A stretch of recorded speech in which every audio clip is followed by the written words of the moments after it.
বৈঠকে ঋতব্রত তৃণমূল কলকাতা প্রাক্তন তৃণমূল কাউন্সিলরদের সঙ্গে বৈঠক। এই ঋতব্রত তৃণমূলের ডাকে বৈঠকে হাজির হয়েছেন দেবাশিস কুমার, হাজির হয়েছেন অরূপ চক্রবর্তীর মতন একাধিক প্রাক্তন তৃণমূল কাউন্সিলর।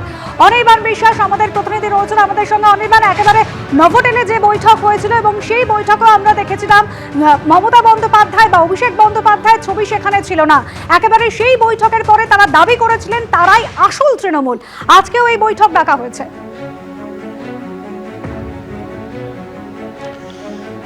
দেখো, একদমই নভোটেলে যে বৈঠক হয়েছিল সেই বৈঠক ছিল কিন্তু তৃণমূল কংগ্রেসের ঋতব্রতপন্থী যারা তাদের তরফ থেকে একটি ন্যাশনাল ওয়ার্কিং কমিটি ফর্ম করা হয়েছিল, সেই কমিটির বৈঠক।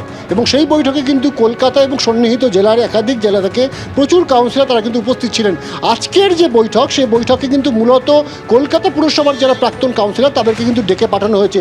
এবং এই যে বৈঠক, এই জায়গায় কিন্তু যে একেবারে তুমি দেখতে পাচ্ছ যে অল ইন্ডিয়া তৃণমূল কংগ্রেস এবং তার পাশাপাশি তৃণমূল কংগ্রেসের যে লোগো সেই লোগো ব্যবহার করা হচ্ছে। অর্থাৎ প্রতিদিন কিন্তু বারবার এটাই জানান দেওয়ার চেষ্টা চলছে তৃণমূল ঋতপ্রতিপন্থী তৃণমূলের তরফ থেকে যে দল তাদের তরফে, দলের সংখ্যাগরিষ্ঠতা তাদের সঙ্গে রয়েছে, দলের লোগো তাদের সঙ্গে রয়েছে, দলের নামও তারা ব্যবহার করছে। অর্থাৎ বারে বারে কিন্তু একটা বার্তা স্পষ্ট করে দেওয়া হচ্ছে জনমানুষে যে তৃণমূল কংগ্রেস নিয়ে তাদের মনে কোনো সন্দেহ থাকার কথা নয়, কারণ তারাই হচ্ছে প্রিন্সিপাল অপোজিশন। এই কথাটা তারা বারবার বলছেন। আজকেও তুমি দেখেছো সন্দীপন সাহা তিনি যখন বক্তব্য রেখেছেন সেই বক্তব্য রাখতে গিয়ে তিনি বলেছেন যে সঠিক সময়ের মতন সব কিছু আপনাদের সামনে নিয়ে আসা হবে। এবং আজকে যে তৃণমূল কংগ্রেসের যে বৈঠক সেই বৈঠকে কিন্তু তারক সিংহ যেমনটা বলছেন যে এর আগে সাংসদ বিধায়কদের সঙ্গে বৈঠক হয়েছে এবং সেই বৈঠকে একটি ডিসিশন তৈরি হয়েছে বা পলিসি মেকিং হয়েছে, কিন্তু কাউন্সিলরদের বিষয়ে কোনো আলোচনা হয়নি। আজকের এই বৈঠক মূলত কিন্তু কাউন্সিলরদের নিয়ে বৈঠক এবং সেই বৈঠকে কিন্তু একাধিক ওয়ার্ডের কাউন্সিলর, প্রাক্তন কাউন্সিলর তাদেরকে কিন্তু ডেকে পাঠানো হয়েছে, তারা কিন্তু এসছেন।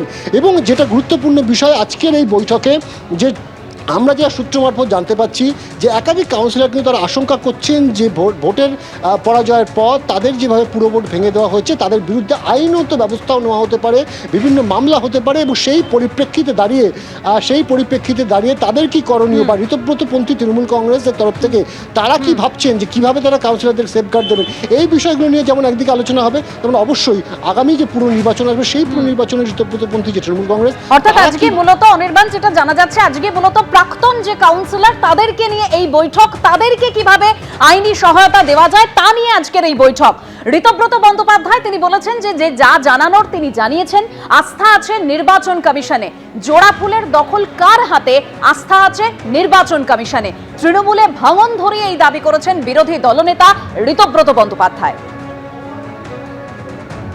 আমাদের বক্তব্য হচ্ছে যে নির্বাচন কমিশনে আস্থা রাখা যাক না।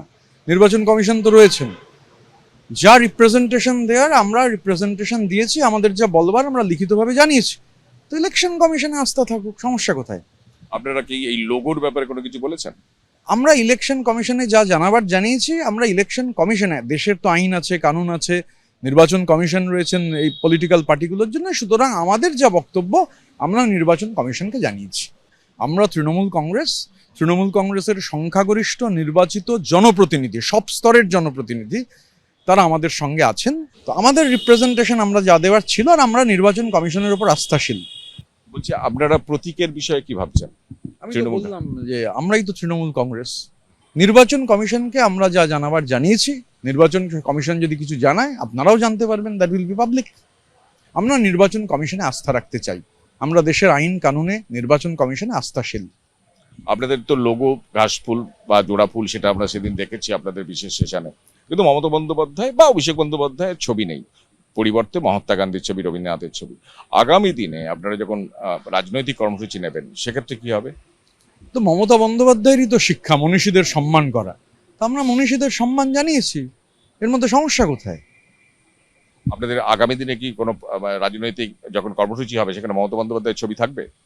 যখন রাজনৈতিক কর্মসূচি আমরা ঠিক করব, আমরা আলোচনা করব কালেকটিভ, এখানে ইন্ডিভিজুয়ালের কোনো ব্যাপার নেই, কালেকটিভ বসে সিদ্ধান্ত নেবেন। এবিপি আনন্দ, এগিয়ে থাকে, এগিয়ে রাখে।